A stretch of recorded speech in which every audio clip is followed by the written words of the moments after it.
ನನ್ನ ಮೇಲೆ ಯಾರು ತಂದುಕೊಟ್ಟವ್ರೆ? ಎಲ್ಲಿದೆ? ಅಧಿಕಾರಿಗಳೇ ದಾಖಲೆ ಕೊಟ್ಟಿದ್ದಾರೆ. ಯಾವಾಗ ಕೊಟ್ಟವ್ರಂತೆ? ಎಲ್ಲಿದೆ? ಇವತ್ತು ಡಿನೋಟಿಫಿಕೇಶನ್ ಅಷ್ಟೆಲ್ಲ ಮಾಡ್ಕೊಂಡು ಕೂತಿರಿ. ಹೆಗಣ ಎತ್ತಿದ್ದೀರಿ, ಹೆಗಣ ತಿಂದಿದ್ದೀರಿ. ಇಲ್ಲಿ ರೀಡು ಹೆಸರಿನಲ್ಲಿ ಹೆಗಣ ತಿಂದಿರೋರು ನೀವು. ನಂದು ಯಾವುದೈತಲ್ಲ ಡಿನೋಟಿಫಿಕೇಶನ್ ಯಾವುದಿದೆಯಂತೆ? ಇದೆಲ್ಲ ನಾಳೆ ಮಾತನಾಡ್ತೀನಿ, ಏನು ತೊಂದರೆ ಇಲ್ಲ.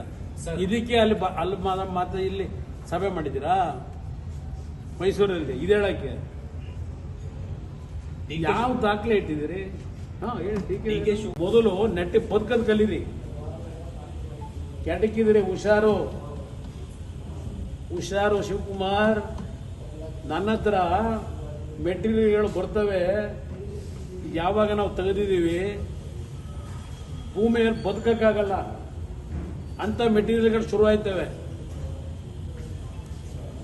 ಆಯ್ತು, ರೇವಣ್ಣನ ಮಕ್ಕಳನ್ನ ಹಾಕ್ಸೋದಕ್ಕೆ ಏನೇನು ಮಾಡಿದಿರಲ್ಲ. ನಿಮ್ಮಲ್ಲಿ ಯಾರನ್ನು ಕಳಿಸ್ಬೇಕು ಅಂತಕ್ಕಂಥದ್ದು ಭಗವಂತ ನಿರ್ಧಾರ ಮಾಡಿದ್ದಾನೆ. ಉಳ್ಕೊಳಕ್ ಸಾಧ್ಯ ಇಲ್ಲ. ಯಾವ ರಕ್ಷಣೆ ಪಟ್ಕೊಂಡು ಉಳ್ಕೊಳಕ್ಕಾಗಲ್ಲ. ತಯಾರಾಗಿದ್ದೀವಿ ಎಲ್ಲದಕ್ಕೂ. 14 ವರ್ಷದ ಕೇಸ್ ಇಟ್ಕೊಂಡು ಈಗ ಅಲ್ಲಾಡ್ಸ್ಕೊಂಡು ನಿಂತಿದ್ದೀರಲ್ಲಪ್ಪ. ಅದೇನೋ ಪಾಪ ಗವರ್ನರ್ ಹೆಸರನ್ನ ಹೇಳ್ಕೊಂಡು ಅದ್ಯಾವುದೋ ಚಾನಲ್ನಲ್ಲಿ ಅದೇದೋ ಇದೆ ಇಂಥದ್ದು ಕಾನ್ಫಿಡೆನ್ಷಿಯಲ್ ಲೆಟರ್ನ ಮಾಡ್ಲಿಕ್ಕೆ ಸಾಧ್ಯ ಇದೆಯಾ? ಯಾವನ್ ಕೊಟ್ಟನು ಕಾನ್ಫಿಡೆನ್ಷಿಯಲ್ ಲೆಟರ್ನ? ಸರ್ಕಾರದ ನಡುವೆ ಗವರ್ನರ್ ನಡುವೆ ನಡೆದಿರತಕ್ಕಂಥ ವ್ಯವಹಾರನ ಯಾವನಪ್ಪ ಕೊಟ್ಟನು? ಇದಕ್ಕೆ ಇಟ್ಕೊಂಡಿದ್ದೀರಾ?